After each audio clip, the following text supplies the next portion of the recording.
Hi everyone, welcome to your lab demo. Today I'll be working with 3 problems involving hypothesis tests. In 10.2 I'll be working with number 19 for my demonstration. You'll be doing your lab with number 20. So we will need proportion stats on the stats menu, one sample, and in this case we don't have raw data, we'll be using summary values. Now we're given a null proportion, and that is a value that represents the entire United States. And what that says is that 0.36 is the national proportion of fatal traffic accidents in which the driver had a positive blood alcohol concentration. We are then asked to compare to a study in Hawaii in which 51 out of 105 in the sample involved a positive blood alcohol concentration. And what we are asked is whether Hawaii has a greater proportion than the national value. And we'll compute.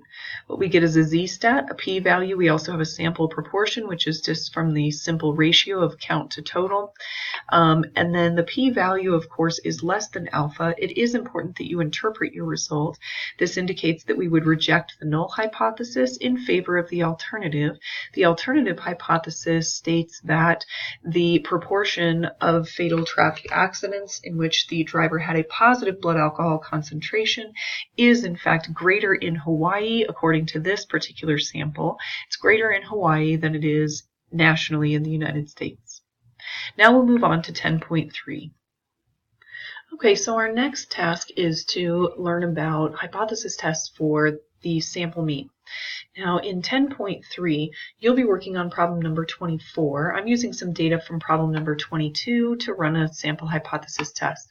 So when we run a hypothesis test for the mean, we'll be using t-stats. One sample, in this case I have data, so I'll be working with data.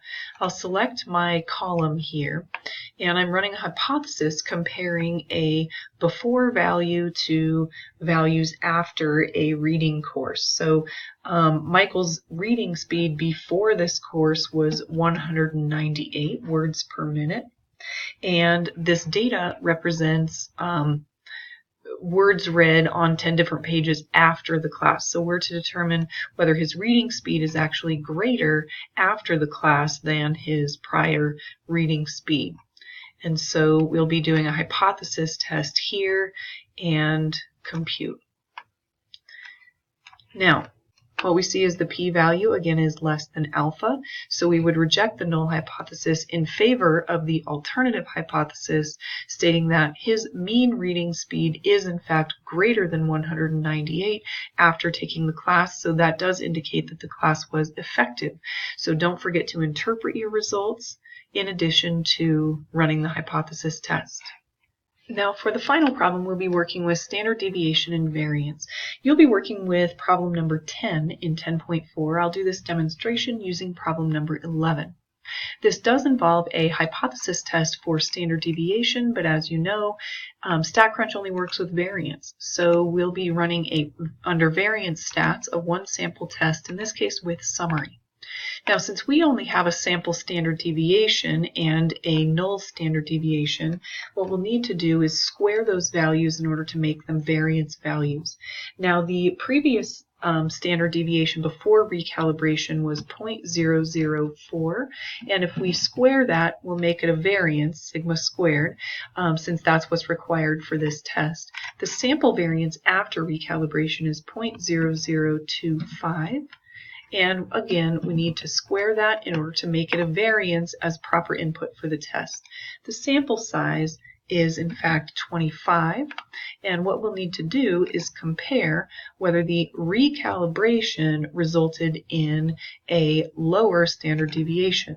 So we're determining whether the recalibration made the standard deviation less than before the test, or before the recalibration. We'll compute, and in fact we see a very small p-value, again rejecting the null hypothesis in favor of the alternative, which states that in fact the recalibration did improve the accuracy, or improve the precision, reducing the standard deviation, likewise reducing the variance.